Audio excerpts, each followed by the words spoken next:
Hello and welcome to another episode of Rational Actors on Blogging Heads. I'm Kevin Glass, managing editor of Town Hall, and today I'm joined by... Hi, I'm Steve Gutowski. I run the YouTube channel at Washington Free Beacon, and I also host the show Games and Guns on YouTube.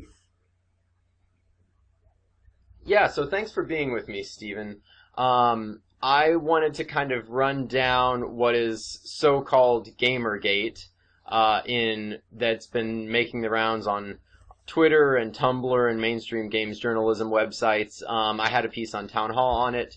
But it was this thing as, I'm a casual gamer. You're probably a little more hardcore than me. You have your own show, obviously. But it's something that I, as a gamer and as a journalist and someone who's interested in sociopolitical issues, found really fascinating. And just for a quick, broad overview here, what quote-unquote GamerGate was, and I first started seeing this making the rounds as a hashtag on Twitter. What happened was there is this indie game developer named Zoe Quinn who made a game called Depression Quest that got a lot of positive coverage in the news media, got a lot of press, got some fairly mixed reviews once it came out. And her, I believe, ex-boyfriend wrote a post on 4chan about how she had romantic relationships with certain members of the gaming press. And this kind of led to an online backlash in which more traditional quote-unquote gamers who don't really play indie games, aren't particularly interested in some of them, and some of those people that gave Depression Quest really bad reviews, accused the professional gaming journalism industry of both figuratively and literally being in bed with some of these indie game developers, and saying that the games journalism industry is kind of morally compromised in this way. And so that led to, the backlash on the internet, both on Twitter and Tumblr and on some blogs on 4chan, obviously. I would kind of say it ranges from more of the seedier parts of the internet, like 4chan, to some mainstream criticism of the gaming journalism industry. So I wanted to get your perspective, because you tweeted a little bit about it. You have your own your video game show that you do, and I want to get your perspective on what's happened and the backlash from the gaming community. Right. Well, basically, this all stemmed from this sort of personal drama between Zoe Quinn and her ex-boyfriend, where he basically accused her of cheating with a bunch of people involved in the video game industry and video game quote-unquote journalism. And from there, that was just sort of the starting point. And the people who are generally critical of a lot of the gaming writers out there took that as like sort of a rallying call, and they attached a lot of their sort of traditional complaints about the state of gaming journalism right now, which is sort of mostly involves just complaining that there aren't enough, women characters and women developers, and there's a lot of sort of social justice type complaints just constantly in gaming media right now, and so there's a lot of gamers out there who really don't like sort of being talked down to all the time and called sexist or whatever else. And they sort of took hold of this controversy and said, see, this proves what we've been saying for a while now, that the gaming journalism industry is really corrupt. And then they combined that with, all these allegations of games reviewers and game journalists being sort of bought and sold by big companies that, give them free stuff to make them review their games positively. And for me, I think that what I was really taken by in this whole thing is what I see as like a very clear connection between how games journalists operate and how a lot of political journalists operate. And it reminded me a lot of Journalist, the scandal, centered on Ezra Klein's little listserv that he had of a lot of big time journalists, where they would basically get together on this private listserv and trash, conservatives or Republicans, and sort of collude to form a coherent narrative that was liberal. Because a great example was basically the way the games journalists, a lot of them reacted to this whole thing was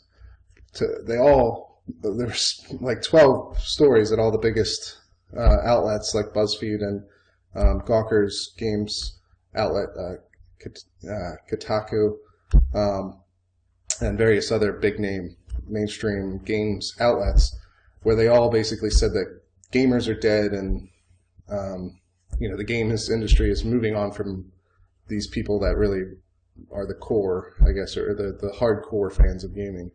They don't matter anymore. And they all put out basically the exact same piece at the exact same time, within a day of each other. And it just reminded me so much of the old narrative crafting on journalists, and it still happens with political journalism, where you see the same sort of point being made all over the spectrum in political outlets like Slate to ABC to HuffPo to MSNBC. It's the same exact thing happened in this case. I wanted to actually, off of that, I would say I think that you're right here in that I saw, a lot of these pieces, like you said, BuzzFeed, at Kotaku, a couple different places on quote-unquote the death of the gamer, which I think is mostly unfair, because they took this word gamer and they sort of applied it in an unfair way to a very broad swath of people who are video game fans, who self-identify as being quote-unquote gamers. And they wanted to say that all gamers are, sexist or misogynist or whatever, because they defend video game culture as it exists right now, and they are very, very hesitant and very knee-jerk reactionary against the socio-political critiques, saying that, there aren't enough women in games, there aren't enough minorities in games, and in addition to that, there aren't enough women or minority game developers, and we should be encouraging that. But I wanted to analogize it with actually the professional, movie journalism industry. Movie journalists don't care about blockbusters, right? We don't see think pieces or lots of favorable coverage or whatever on Transformers 4, the Robot Dinosaur movie. But Transformers 4, the Robot Dinosaur movie outgrossed probably every indie movie combined this year, and will. But the movie journalism industry cares about the indie movies. They care about the movies with messages. They care about, the Brokeback Mountains of the world, not the Transformers of the world. When it is the Transformers movies that kind of prop up the rest of the movie industry. It's the you might call them mindless action blockbusters. They're what make money, and they're what allow movie studios to take experiments on the socio-political movies with messages, the smaller indie movies, the movies that don't have big stars or big names, and maybe don't gross a whole lot of money. Maybe even they lose money on those games. But us average, I would consider myself kind of an average moviegoer. I don't see that and say, oh, the movie journalism industry is horrible and corrupt, and they care only about the indie movies, and why aren't they covering Transformers 4 Robot Dinosaur movie? And we can say, the Call of Duty franchise in gaming might be analogous to the Transformers franchise in movies. where, one comes out every year, it makes tons of money, it makes lots of sales, it's very broadly popular, but it's not covered that much by the journalism industry of their respective genres. So I feel like this is more of a struggle that the gaming journalism industry is having with becoming more mainstream. I don't get outraged that the New York Times critic gives an indie movie that I'm not interested in a great score and gives Transformers 4 a terrible score. I don't care about that, and I don't cry corruption, and I don't say, oh, he's biased, he cares about the sociopolitical message of this indie movie instead of the explosions movie. So I feel like it might just be a situation where the gaming journalism industry is evolving in the same way that other media journalism industries have evolved in. And we're just going to get to an equilibrium where the best reviewed games aren't necessarily the most popular games, which is similar to movies, where the biggest box office receipts don't necessarily correlate with the best reviews. Yeah, I see what you're saying, but the problem, I think, with that, I think there's a lot of overlap because they're both entertainment, and so I could see where you're coming from as far as like, that of course the people who cover games or movies for a living, they get bored with things like talking about the next Call of Duty or the next Madden, because they're basically the same thing over and over again. Same thing with Transformers. What more is there to say about Transformers 3 that you didn't say about any of the other Transformers? It's the same movie, and it's just designed to rake in money by hitting the same couple of keys over and over again.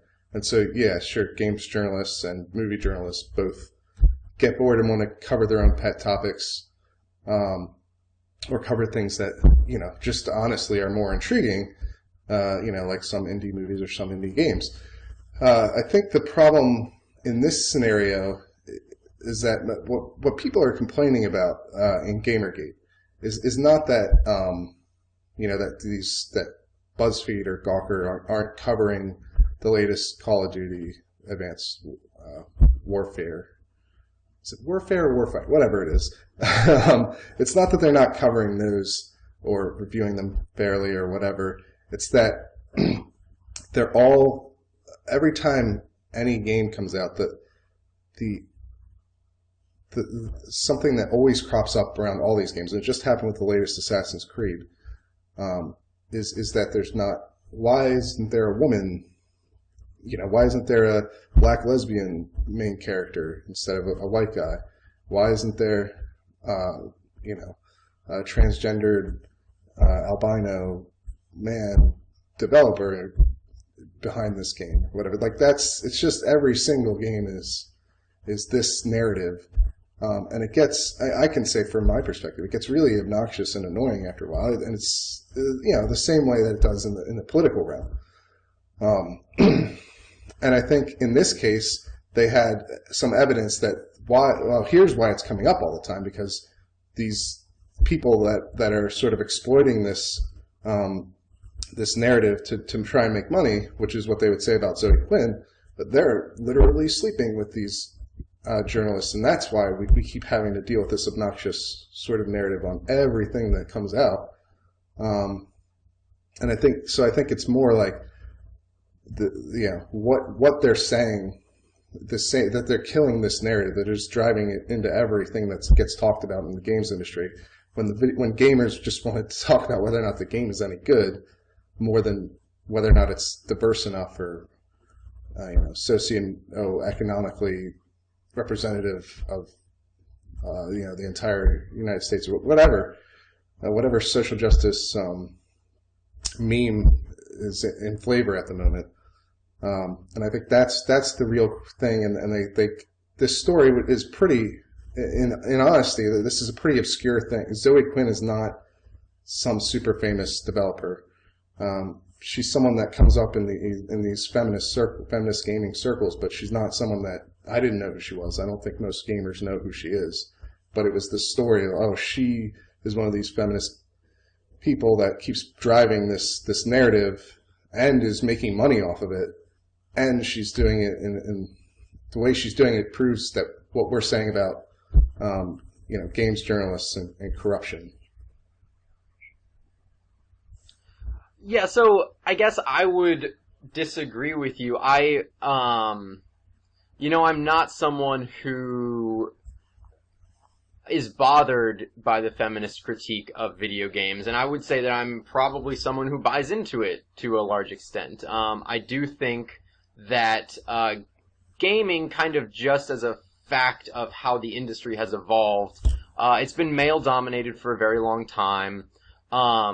Not that that is inherently problematic, but as the industry is kind of opened up to larger and larger demographics, I do think we have seen certain cases where certain games kind of shut down your choice of what kind of character you can play as in games that are meant to be played as lots of different characters, as very customizable characters or what have you. It's different if you're playing as a character who is a defined person with a backstory and you can't change anything about them. But when you, like, more and more role-playing games, Skyrim, Mass Effect, things like that, they've been evolving to mostly accommodate, and I would say in a good way, a lot of the socio-political critiques of these games. And I don't find it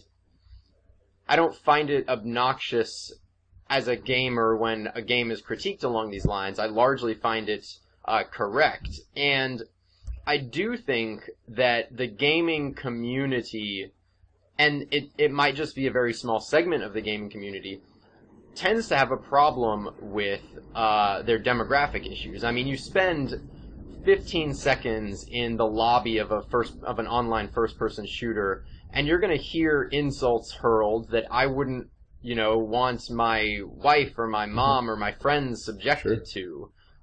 Because there is a certain segment of the gaming population that they don't just disagree with the critique. They respond in a kind of, I won't say physically violent, but very aggressive, very unnecessary, very non-tolerant kind of way. And I think that is a problem in the gaming community. And it might not be, the biggest problem in the world, but I do buy the fact that there are some contingents of the gaming community that want to kind of keep it an insular culture and shut out.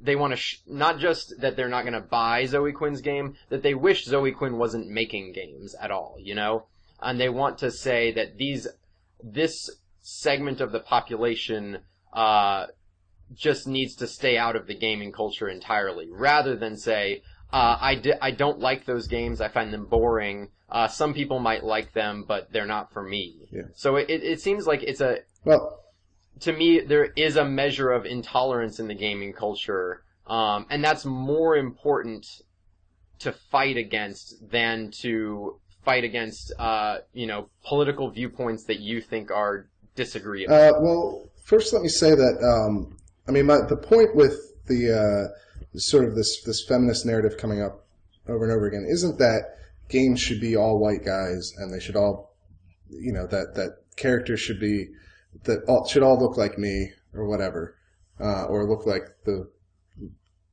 most gamers are young men. The point isn't that every game should reflect who's playing it. The point is that the feminist narrative on these games, like with Assassin's Creed, is quota based. It's the same sort of thing that you see from the left all the time, that this game is bad because it doesn't have whatever enough of whatever minority group I think should be in there. For me, I take the same view as say Machinima's Inside Gaming guys, where the issue isn't the issue shouldn't be about racial quotas or gender quotas or whatever quota. It should be about whether or not the game is good. If you can take a character who's like a 75-year-old decrepit woman and draw me into her universe through a video game, then that's great. I'd love to play that. I'd love to see games like that. I don't. If the game is good, and if a aspect of that being good is the fact that you're drawing me into someone else's shoes that I wouldn't normally, empathize with or understand, then that's great, and that's what I'd love to see more of. If the issue is just that there's too many guys in this game, there's not enough girls by this quota system I've set up, then that's the problem. So, but as far as like a subset of gamers just being complete intolerant jerks, I mean, I think that's there's truth to that, but it's completely overblown. Like, if you read those stories about gaming leaving gamers behind, they try to paint everyone who games and doesn't have the same opinions as them as these horrible, angry 13-year-old kids yelling the N-word on Xbox Live. And I don't think that's true of the majority of gamers. I think it's a completely unfair way of portraying people. Now, I do think that this debate, especially with GamerGate, gets into sort of that men's rights versus radical feminist area where you sometimes see like, oh, geez, I don't like either side of this. You know what I mean? Like 4chan would be a great example of an area that a group of people that I wouldn't want to associate myself with, and I'm sure most gamers wouldn't want to associate themselves with, and then they get into that sort of men's rights, like just as crazy, if not worse, than the radical feminist people. And so, like any sort of debate, there's going to be a fringe that is, just despicable and not, but also not representative of I think the majority of gamers. Right, and I think that is that's certainly a large part of the reaction here, is that a lot of gamers disagreed with being painted with such a broad brush by the sociological critiques of gaming. They wanted to say, you're indicting quote unquote gamers, you're indicting this entire culture that's fairly diverse, that is not this monolithic men's rights advocates organization or something like that.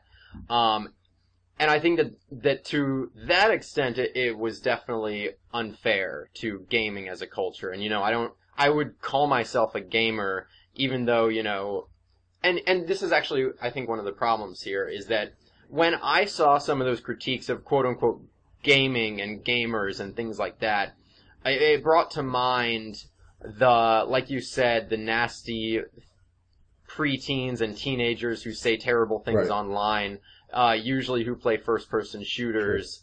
And I'm not a guy who plays a lot of first-person shooters, mostly because I'm terrible at them. But that's kind of what it brought to mind. And if quote-unquote gaming culture is something where you have to be a part of that, then that's a very specific niche, I would consider myself a gamer, and, my favorite games are those that are often considered, kiddie, children's-style games. I like Mario, I like Zelda. Sure, who doesn't? I like a couple other types of games, like Metal Gear Solid, which is a little more, quote-unquote, grown-up and adult-themed and all of that. But I consider all of that to be a part of gaming culture as well. Absolutely, and that, for me, that's what I found so sort of shocking about all these gamers are dead posts, because these people are games journalists, and I've always considered, for one, a gamer to be someone who loves video games, not someone who's one of these Xbox Live stereotypes, like Halo stereotypes, you know what I mean? And so for the games journalists to go out and say that gamers are dead, well, to me, that's like, you're attacking your own audience. So why are you in games journalism if you don't like gamers? And all right, I guess it's because you're drawing this incredibly narrow definition of what a gamer is, but that just seems like it would repulse anyone who's interested in becoming someone who plays video games, because that's what a gamer is. That's the general definition I think society has for you. Someone who enjoys playing video games, likes, follows along with the stories, has Mario coin as their ringtone like I do. Not someone who screams N-word over PlayStation Network. Like that's not the definition of a gamer. And it just was shocking to me that these games journalists took that definition. It just seems so short-sighted and irresponsible for someone who wants to cover video games for a living. Yeah. And actually, in my piece, I also analogized the video games journalists to kind of political journalism. Right. And a lot of critiques that conservatives make of political journalists is they strive for and present themselves as objective, as arbiters of impartiality, of impartial arbiters. And what conservatives often critique the mainstream press for is harboring a kind of dislike for conservatives themselves. So when you see, conservatives say, oh, when the Washington Post is covering the Virginia governor's race, they give Terry McAuliffe more favorable coverage, paint him in a favorable light, instead of Ken Cuccinelli, who's a conservative person whose voters, the cosmopolitan reporters of the Washington Post, dislike on some kind of level. And I think you can see that in games journalism, one of the criticisms that the GamerGate movement was making is that games journalists are maybe compromised when it comes to covering games because they donate to certain indie game Kickstarter campaigns. They donate to what's Patreon. I'm not sure how to pronounce that, but Patreon is a service where you help subsidize someone's work in a lot of different things, but there are gaming Patreons. You subsidize their work, and when you're financially invested in something, that's going to inevitably cover or color your biases. It's going to color your coverage of that. If you've given money to a game that you want to succeed, it might cause you to write more favorable articles about them. And the Kotaku disclosure requirements were updated in the wake of some of these revelations about a Kotaku writer and Zoe Quinn. And I think that those they're not necessarily the best way to go about it, because one of the problems that we conservatives say and accuse, mainstream journalists of is saying that, well, the mainstream journalism profession leans liberal. They're mostly liberals who don't like conservatives. And even if they don't donate money to liberal candidates or even vote Democratic, that's not the problem here. The problem is that they don't tell us that they're liberals. It's more, and to me, I think that that's right. So I don't think that the gaming journalism problem is solved by saying that game journalists can't have personal relationships with or donate money to indie games. What it should be is the games journalists telling us up front, I'm invested in this. I like indie games. I agree with the sociopolitical critiques being made of games. So we know who we're reading, because it's better to know nobody is unbiased. I think, and that's a big problem in journalism. Nobody is unbiased. Even the people who try their hardest to be unbiased are not, because everyone has a conscience, everyone has values. So it's better to know what your biases are and what your values are than to say, no, I don't give money to these indie campaigns. I just genuinely like them, when that might not actually be the case. Right. Yeah, and I read your piece, and this is a point that I think I definitely disagree to a certain extent with you on.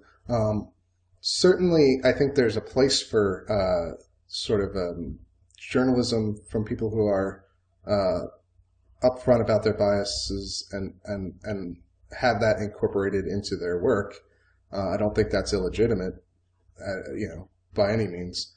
Certainly, there's plenty of conservative journalists and liberal journalists doing, good work, important work. But I also don't think that getting rid of the objective style of journalism altogether is the right way to go. I understand that there's everyone is going to be biased. Everyone has their points of view. Even journalists who work at a objective outlet. But I think that the goal of an objective outlet should be to balance those biases and to understand them, understand your biases, and try to do your best to present both sides of the story. And if you can't do that, or you don't want to do that, then I think opinion journalism is a perfectly fine outlet. The problem, from my point of view, is that we have a lot of people who say they want to do objective journalism, both in, but more so in political journalism, because I think it's just more part of what you're doing than in games journalism. But certainly in games journalism, we have a lot of people who want to be objective journalists, or say they're objective journalists, and just do a terrible job of balancing their own biases, or even recognizing that they have any.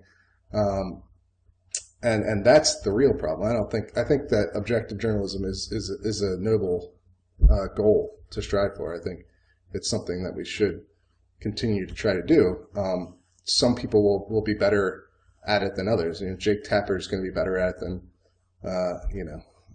Andrea Mitchell or someone like that, because I think he realizes his own biases and he tries to do his best to counteract them. Because Jake Tapper himself, he came from Slate, which is a liberal outlet, but even most conservatives like his brand of his attempt at objective journalism. So I think if we saw that in games journalism, that would be ideal. The problem we have is that realistically, that all these people that write for these sites think the same way, as evidenced from that string of 12 posts with the same exact point, which were all incredibly biased in one direction.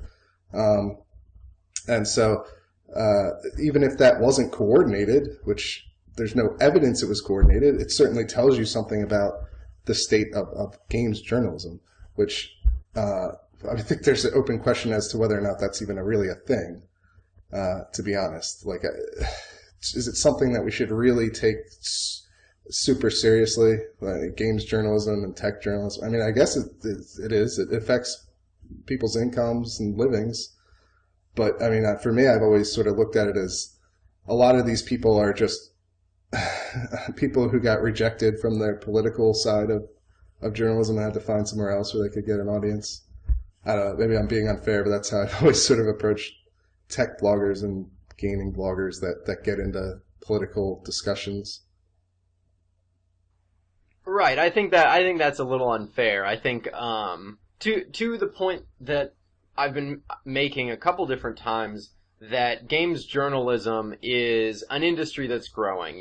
It's something where more and more people are starting out trying to be games journalists. It's not like I don't want to denigrate any other journalism industries here, but it's not like they're people who failed at something else and decided to do games journalism kind of as a backup or as a default. Right. I think you're seeing people at Kotaku, you see people at IGN, who are legitimately, they got into games journalism and media and what have you, because that's what they wanted to do.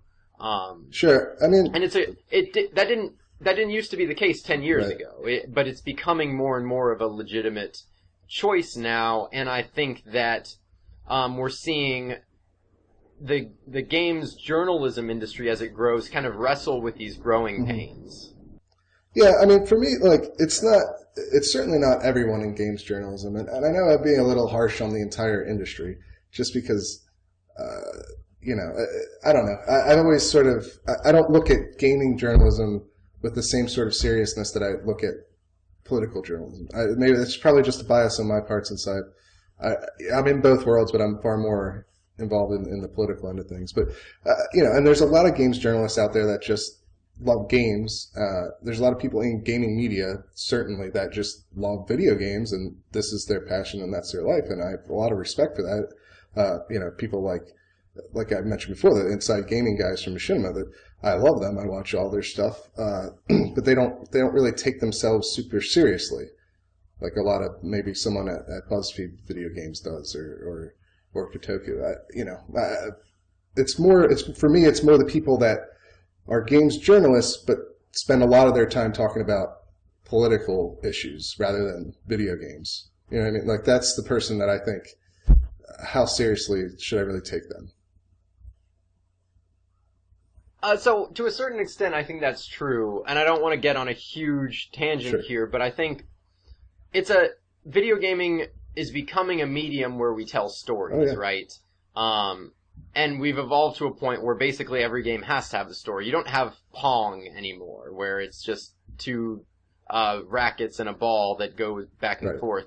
And in any medium that I think you're telling stories, there's going to be a socio-political message there, even if it's not a really meaningful one. I mean, the Call of Duty games have a socio-political message. The Mario games, you see people making critiques of the damsel in distress, the princess rescuing aspect of the Mario games. So I think that in any game where there's a plot, you have a socio-political message, and because of that, there's something to critique there. Now, like you said, I think maybe sometimes it's nitpicking. Like, if you have a game that is fantastic in every way, most every way, that you should be focusing more on the ways in which it's revolutionizing the media, or the ways in which it improves on everything and how good of a game it is. And also there are these small critiques we have of them. But I think that it's almost inevitable at this point, in where gaming technology is, it'd be impossible to avoid the socio-political aspect of it. Yeah, no, and I think part of reviewing a video game is talking about the story, because I am definitely a big believer in the idea that video games should tell stories, and they should be good stories, engaging stories, and they should tell those stories in innovative and engaging ways. Like Last of Us was a great video game, and a big part of that was the story. Uncharted, a lot of these games that people love, they love because of the stories. And I think that's the way it should. And I think reviewing a video game, it's perfectly fair to talk about what's going on in the game, whether or not, I think one of the critiques is like, what is it, Refrigerator Girlfriend, where like basically the plot's driven by a dead woman, a dead girlfriend, or whatever, or dead relative, and it's sort of just a generic thing that happens a lot. And I think it's fair to critique, like Watch Dogs, that's the plot driver. But I think that what I find more annoying is this sort of is quoting. A lot of these critiques that really bother me are just quoting. They're just about whether or not are there enough women or enough minorities in this game for me to think it's okay. Not whether or not the story is engaging, not whether or not the issues that the characters deal with are difficult enough to be truly mesmerizing, but whether or not there's enough women characters or enough black characters, whatever it is.